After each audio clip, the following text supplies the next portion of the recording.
Bonjour et bienvenue dans ce nouvel épisode du podcast Cœur de Mission. Bouclez vos ceintures, nous partons pour la Côte d'Ivoire. À quelques kilomètres de la capitale, la ville de Bonoa abrite le centre Don Orion. Anne-Claire y a passé 2 années de mission au service de l'éducation. En effet, Don Orion, c'est un centre de soins renommé dans toute la région, mais c'est aussi un centre de formation technique. 600 élèves y apprennent la plomberie, l'électricité, la maçonnerie, la menuiserie et la mécanique. Pour Anne-Claire, c'est un très beau défi, mais aussi une source d'apprentissage infinie. Bonjour, je m'appelle Anne-Claire. Je suis partie avec Fidesco pendant 2 ans, de 2021 à 2023, en Côte d'Ivoire à Bonoa, la cité de l'ananas, où j'ai pu servir auprès de jeunes entre 15 et 30 ans dans un centre technique qui appartient à la congrégation de Saint-Louis-Orion. Et voilà, pour aller jusqu'à l'école, il y a eu un chemin que je devais prendre. Et pendant ce chemin, il a pu se passer énormément de choses, de rencontres, de joies, de surprises. Et ce chemin a vraiment marqué ma mission. Et c'est un peu ce que je vais vous raconter maintenant.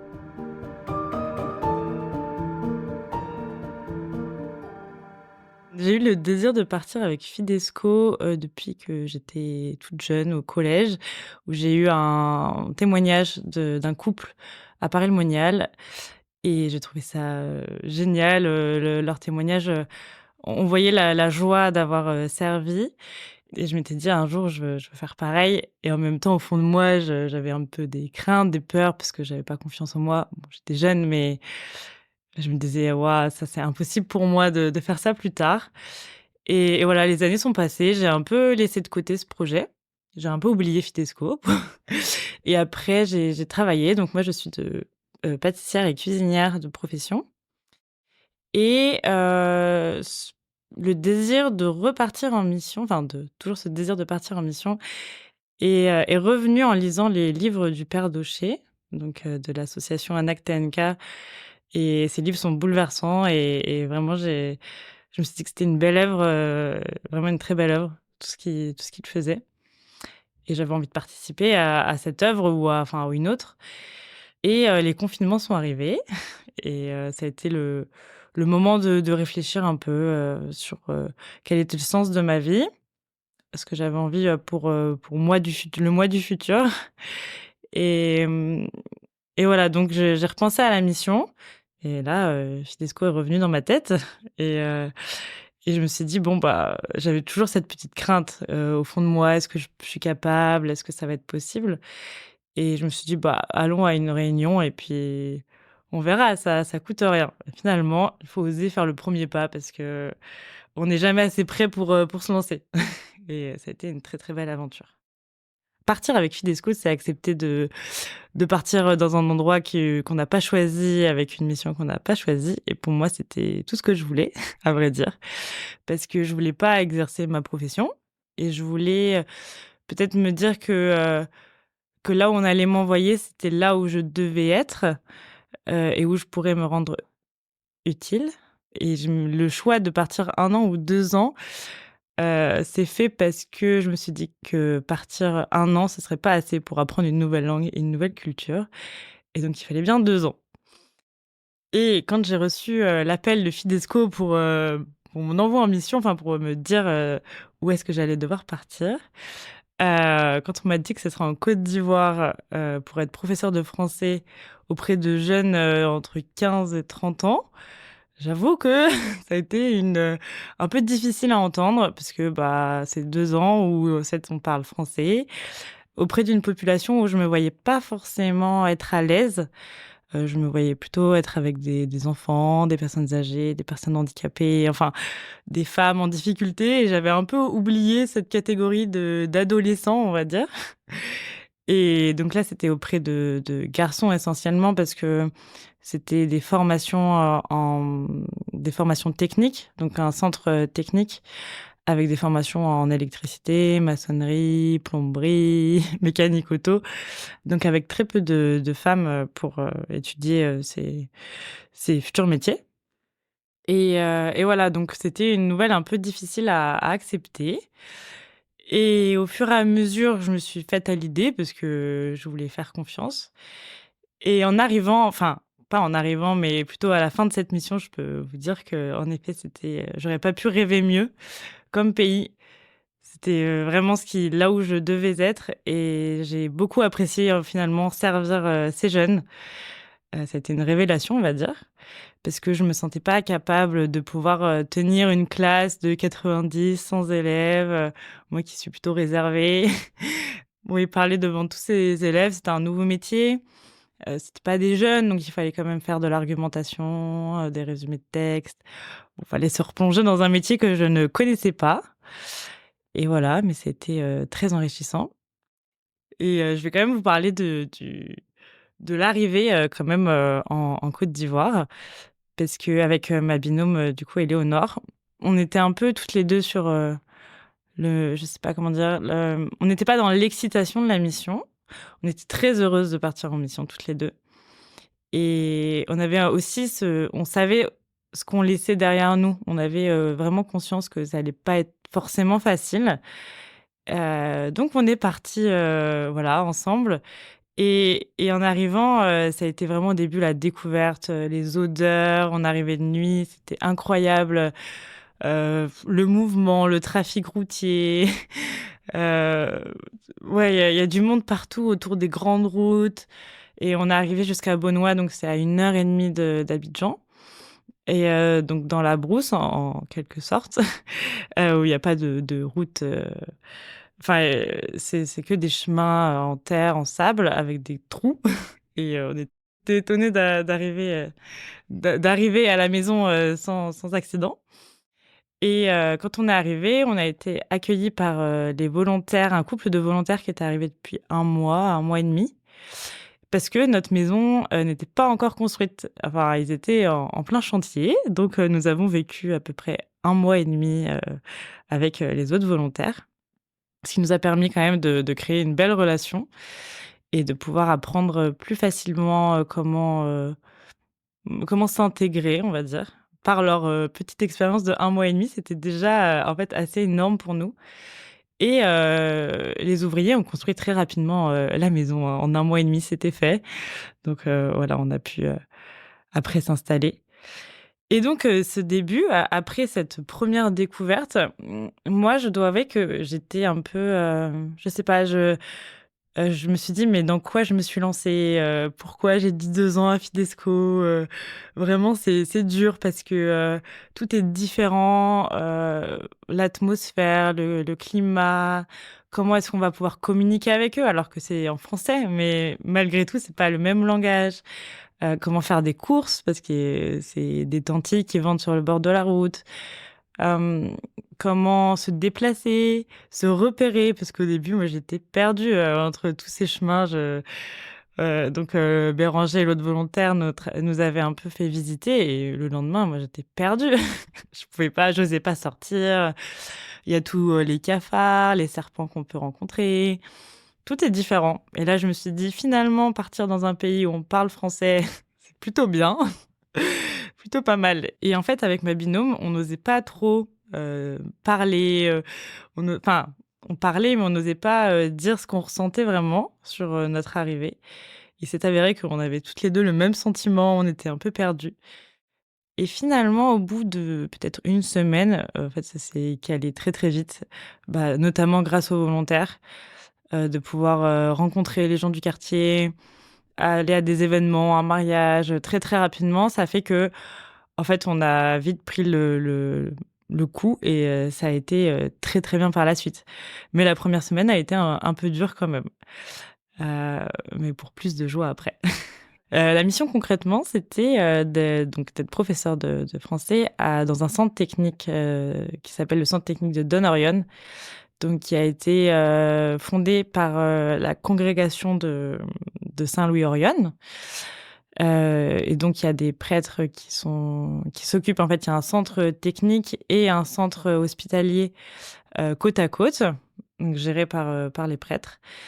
Le centre technique, il a pour vocation de former des jeunes à un métier technique parce que, la Côte d'Ivoire est en plein développement, ça construit de partout, ça change, vraiment vite et donc les métiers comme la maçonnerie, l'électricité, enfin, il y en a besoin et ça permet d'offrir, voilà, peut-être une perspective d'avenir pour des jeunes qui sont il y a énormément de jeunesse en Côte d'Ivoire et le problème, c'est qu'il y a aussi beaucoup de chômage parce que beaucoup de jeunes, et avoir la possibilité d'apprendre un métier n'est pas donné à tout le monde. Donc c'est une formation sur 3 ans. Ils font des CAP, et des BT, ce sont des brevets techniques et voilà, donc j'ai la première année, on m'a confié les deuxième et troisième années. Ça me faisait à peu près, 320 élèves. J'avais aucune formation dans ce métier et quand je suis arrivée à peine, enfin, je suis arrivée un jeudi et on m'a dit: «Bah, le lundi, c'est la rentrée, faut venir» et j'avais rien pour préparer. Je me suis dit: «Mais c'est pas possible, comment je vais m'en sortir?» et en fait, arrivée là-bas, je me rends compte que en fait, les élèves arrivent, peut-être sur un mois. Il faut un mois pour que les élèves arrivent tous à l'école parce que le temps de payer la scolarité, de revenir du village. Bon, donc mon premier cours, j'ai eu 5 élèves.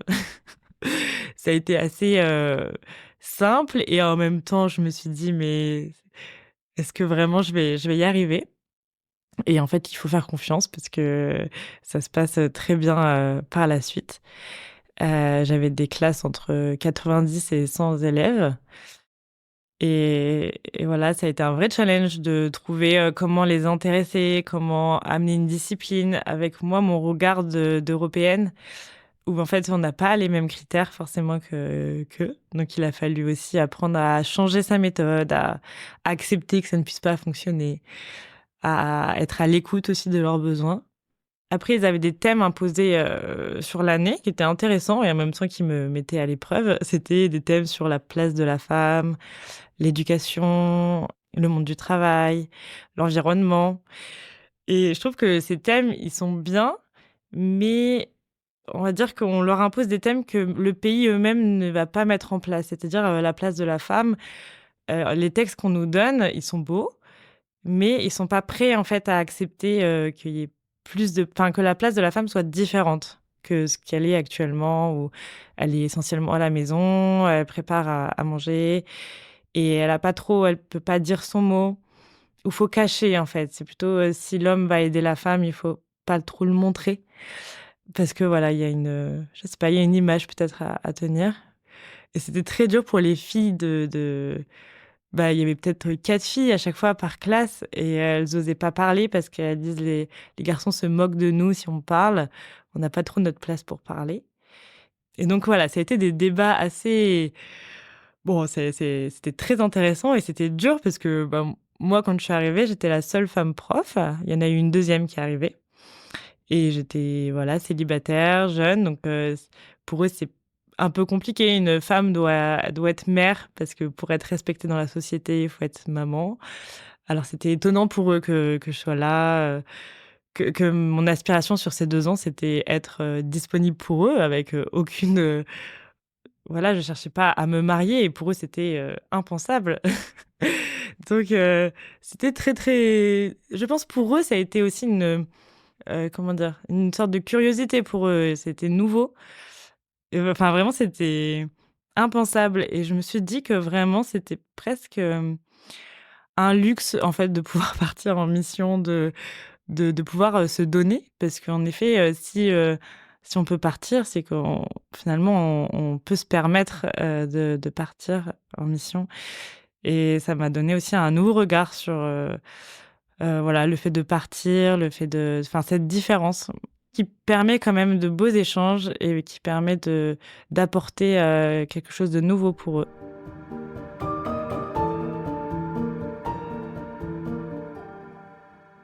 Pour que les élèves s'intéressent un peu au français et s'améliorent, en s'amusant, j'avais proposé avant les vacances, sans rien leur dire, je leur ai dit: «Bon, bah, chacun enfin, j'ai besoin de 10 mots, par exemple et un peu au hasard. Donc en levant les mains, j'ai noté les mots et puis il y avait, je sais pas, papa, l'archange, prier, enfin, c'était assez étonnant les mots qu'ils me donnaient et je leur ai dit: «Bah, à partir de ces mots-là, vous allez écrire une histoire, voilà, que vous allez me rendre, après les vacances».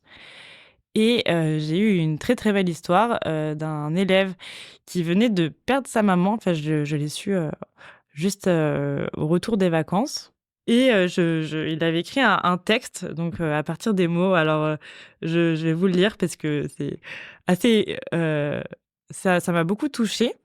Alors, faut se rendre compte qu'il y a des mots imposés dedans, donc parfois les phrases sont un peu bizarres peut-être. Donc c'était, «Papa, très triste, vu Saint Michel archange en train de donner à manger aux enfants. Cette même nuit, où les étoiles brillaient dans le ciel, papa alla se reposer. À l'aurore, la rosée du matin me rappelle que je dois pleurer. Pourquoi? Parce que je l'ai perdue, elle. Mais si telle est la volonté de Dieu, j'irai râper à 10 heures pour rendre gloire au Tout-Puissant, Dieu pour tous ses bienfaits dans ma vie. Et donc il a écrit ça, voilà, alors que sa maman venait de décéder, de mourir et lui, en fait, il rend grâce à Dieu parce que en fait, c'est que, finalement, c'est peut-être, là où elle doit être et que voilà, il a appris à accepter, cette perte en quelques mois, même pas. Et d'ailleurs, son papa est décédé l'année d'après et ce garçon qui s'appelle, Elias, a toujours, vraiment une joie de vivre, assez incroyable. Il sait que sa famille compte sur lui aussi. Il a eu son diplôme en mécanique auto et il est retourné à l'école, après avoir fini son diplôme, donc sur ma deuxième année. Il est revenu à l'école, il était très content de pouvoir venir me saluer et voilà, je sais qu'en fait, il a pas de je sais pas, il a pas baissé les bras, il est toujours, plein d'énergie, qui se donne à fond et ça fait plaisir à voir des jeunes qui, voilà, qui ont placé leur confiance en Dieu et qui continuent à avancer parce qu'ils savent qu'ils ont un rôle à faire aussi. Et une autre fois, je leur avais donné plutôt un thème en disant: «Bah, qu'est-ce que c'est le bonheur pour vous?»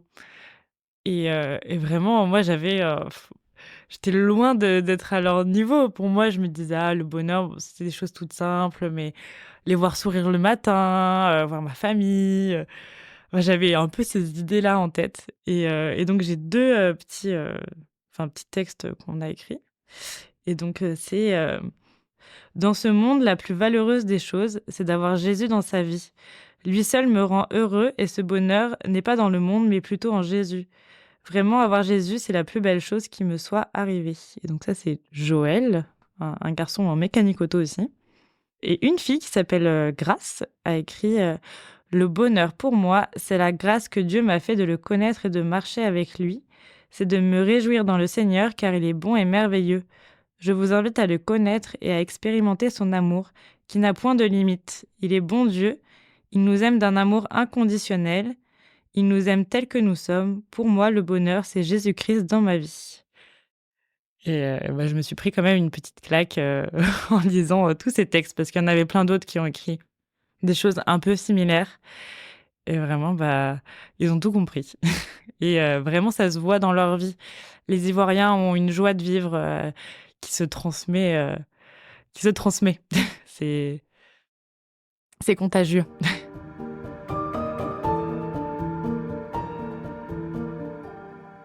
Alors avec mes élèves, j'ai vraiment pris, l'accent ivoirien et ça a été dur de le lâcher en revenant en France.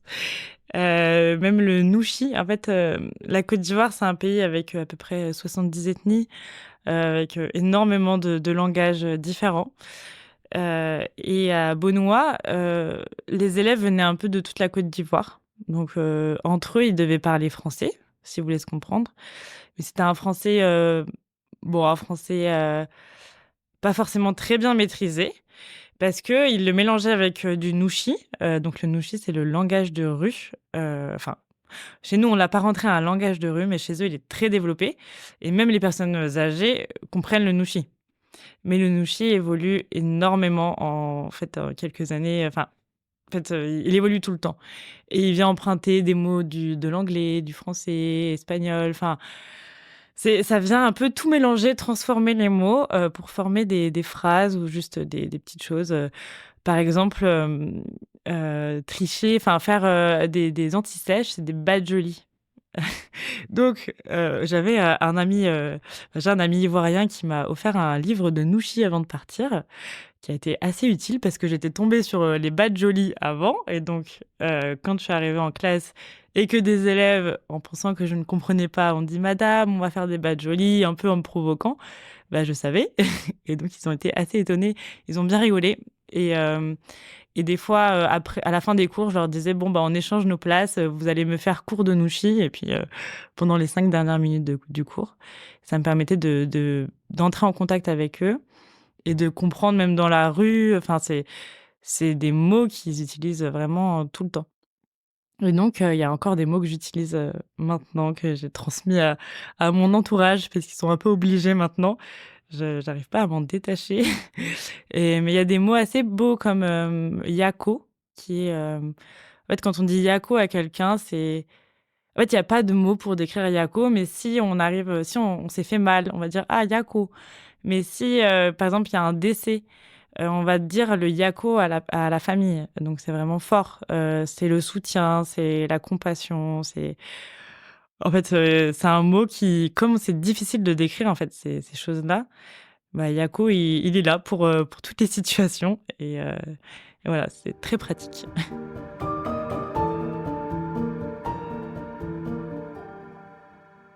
Et donc pour aller à l'école, il fallait marcher, 30 minutes, sur, le sable. Enfin, la première fois, Béranger m'a accompagnée puisqu'il était aussi professeur, au centre technique et après on n'avait pas forcément les mêmes horaires. Donc, assez vite, j'ai dû faire le chemin toute seule. En fait, j'ai trouvé que c'était une expérience, d'humilité assez forte. J'ai pensé à tous les étrangers qui arrivaient en France et en fait, se mettre à la place d'un étranger, pas en tant que touriste, mais en tant qu'une personne qui doit vivre dans le quartier avec, d'autres personnes. Ça a été peut-être au début dur, puis en fait, il faut savoir passer les barrières. Ça a été le moment de, voilà, s'acculturer, trouver comment s'intégrer. Heureusement, on m'a donné un prénom ivoirien assez vite, qui était Akouba, donc tout le monde au quartier, c'était Akouba, Akouba. Donc forcément, dès qu'il y a un lien, si on fait le pas pour connaître les gens, bah, tout de suite, c'est le chemin est devenu, un moment de joie parce que c'était l'occasion de saluer, tout le monde sur la route. Alors qu'au début, pour moi, ils étaient tous, eux aussi étrangers et je ne savais pas comment, bah, voilà, comment faire pour casser un peu cette différence qu'on avait, rien que par notre couleur de peau.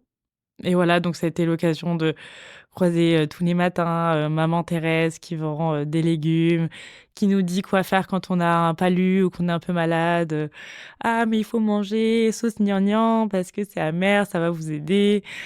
Bah, toutes ces petites choses qui permettaient voilà, d'avoir du contact avec les gens. C'était, une vendeuse de plats quali, voilà, enfin c'est des repas pour les travailleurs, enfin voilà, avec sa petite fille qui aimait trop me saluer: «Bonjour tanti», mais si je m'approchais, elle se mettait à pleurer. C'est tous ces chemins où on croise des élèves, ou par exemple quelqu'un, va nous proposer de nous emmener parce que: «Ah mais j'ai vu que vous faisiez partie de la chorale de l'église, mais bah, si vous voulez, je vous emmène», ou même des gens que des fois on connaît pas, mais ils savent qu'on est là, on est volontaire et il y a vraiment cette simplicité, cette, solidarité de pouvoir, aider quelqu'un. Il y a eu ce sur le chemin aussi, ça a été, parfois un peu compliqué parce que c'est long, il fait chaud, parfois on n'a pas eu une très bonne, journée à l'école ou voilà, donc moi je rentrais des fois un peu déprimée parce que je voyais que, certains élèves étaient difficiles à gérer. Je me demandais comment faire et en fait sur ce chemin où je me disais: «Ah encore 30 minutes, puis je vais encore devoir affronter», même si je connais les gens, mais affronter le regard, devoir, des fois c'était pas évident d'être tout le temps regardée. Et finalement, il se passait toujours un truc merveilleux sur la route. Je sais pas, des enfants qui viennent, parler avec toi, une petite fille qui va dire, «Tanti, tu es jolie». Et là, c'est vraiment je me dis: «Bon, vraiment, ils ont le sourire, ils ont tout compris de la simplicité». Et je vais croiser un monsieur qui vient me parler et je lui demande, comment ça va. Et là-bas, il y a un peu Dieu partout dans leurs phrases. C'est: «Dieu fait grâce, je suis en bonne santé». Et en fait, c'est tout ce qui compte. Ce matin, je me suis levée et je respire et voilà. Et peut-être qu'il ne sait pas ce qu'il va manger, à midi, mais en fait, ce qui compte, c'est la santé. Et en fait, il est content. Il va pas se plaindre. Une fois, en fait, je jouais avec, mes élèves au foot pour, passer un peu plus de temps avec eux. Et bon, il s'est avéré que j'ai eu une chute et j'ai dû, avoir un plâtre pendant 3 semaines. Et donc c'était un plâtre, un peu à l'ancienne, bien lourd, comme vous pouvez l'imaginer là, de à peu près 5 kilos sur le pied. Et c'était la saison chaude, avec des béquilles dans le sable. C'était juste impossible de faire le trajet, à pied. Donc il fallait se débrouiller avec des taxis.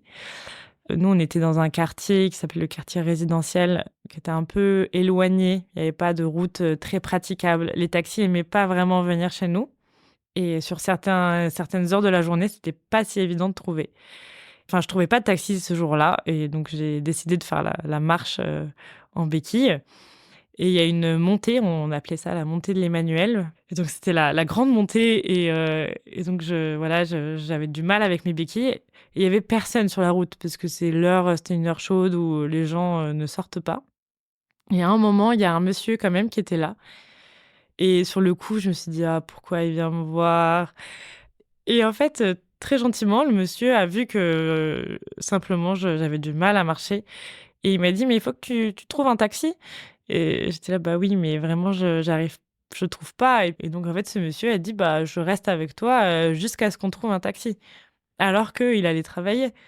Et voilà, il a attendu avec moi, il a interpellé, un taxi qui n'allait pas du tout dans la bonne direction, un autre. Et après on a trouvé. Enfin, il a trouvé et voilà, il m'a mis dans le taxi et c'est tout. Et c'était vraiment, bah, juste, savoir donner son temps. En fait, nous, on est missionnaires, on veut donner de notre temps et on apprend, en fait, à donner notre temps. Mais finalement, eux, c'est dans leur vie de tous les jours, bah, ils savent, s'arrêter et se dire: «Bah, là, cette personne a besoin d'aide, bah, je vais l'aider», tout simplement. Et ça a été une très belle leçon aussi.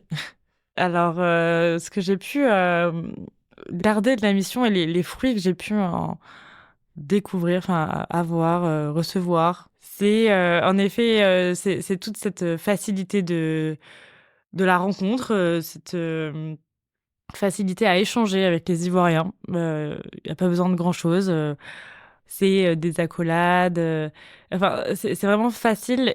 Et je me suis dit: «Oh, c'est génial, j'aimerais trop qu'en France, je puisse faire pareil».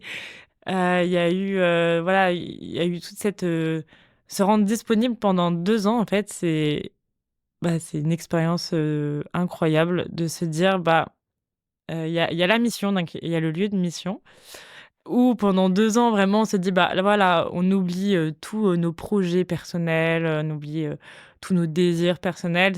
On est là pour les autres». Et avoir cette liberté, enfin, en fait, il y a pas de poids qui comment dire? Vraiment, l'esprit est libre, pour être disponible. Une invitation, bon, OK, voilà, il faut mettre un peu de temps ici, d'accord, il y a pas de problème. Et réussir à le retrouver en France, cette disponibilité. Et ben, en fait, enfin, voilà, ça m'a appris à que être disponible pour les autres, c'était pas, vraiment contraignant, qu'au contraire, de belles choses, en sortaient à chaque fois. Et qu'en France, bah, voilà, je pouvais essayer de me rendre disponible aussi, pour les autres, par des engagements, que ce soit à l'église, sur l'aumônerie, prendre du temps avec les autres. Voilà, de toute façon, c'est un apprentissage, sur toute une vie, cette disponibilité. Mais elle m'a fait me rendre compte que, on ne perd pas du temps à se rendre disponible. Finalement, savoir s'arrêter et donner pour les autres, ben, finalement la journée, après est plus facile à vivre, plus fluide peut-être. Et finalement, c'est ça, il faut oser faire le premier pas, même si on n'est pas prêt. Parce qu'en fait, on sera jamais prêt à faire quelque chose, jamais assez prêt, en tout cas, selon nous, nos critères. Et là, finalement, la mission est là pour nous apprendre à se former, à se développer, à grandir, à accepter aussi d'être aidé quand ça va pas. Combien de fois, finalement, les Ivoiriens m'ont énormément appris. Ils sont venus, en fait, quand on a des problèmes, des situations qu'on n'arrive pas à gérer, il y a toujours quelqu'un pour nous donner des conseils, en fait, pour nous expliquer, voilà, nous, c'est comme ça que ça marche, mais ça va aller, t'inquiète pas, nous, on est là, on est ensemble, Dieu est là, faut faire confiance. Il y a pas à avoir peur. Si vraiment le désir est là, au fond de nous pour cette envie de servir, il faut y aller, il faut plonger dans le bain et après on apprend à nager.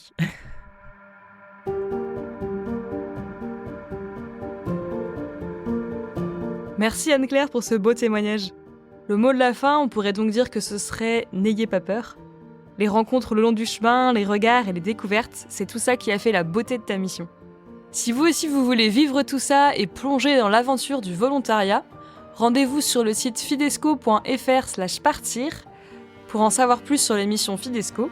Et si l'épisode vous a plu, on compte sur vous pour vous abonner et pour le partager. On se retrouve dans un mois pour de nouvelles histoires de missions. D'ici là, je vous dis à bientôt!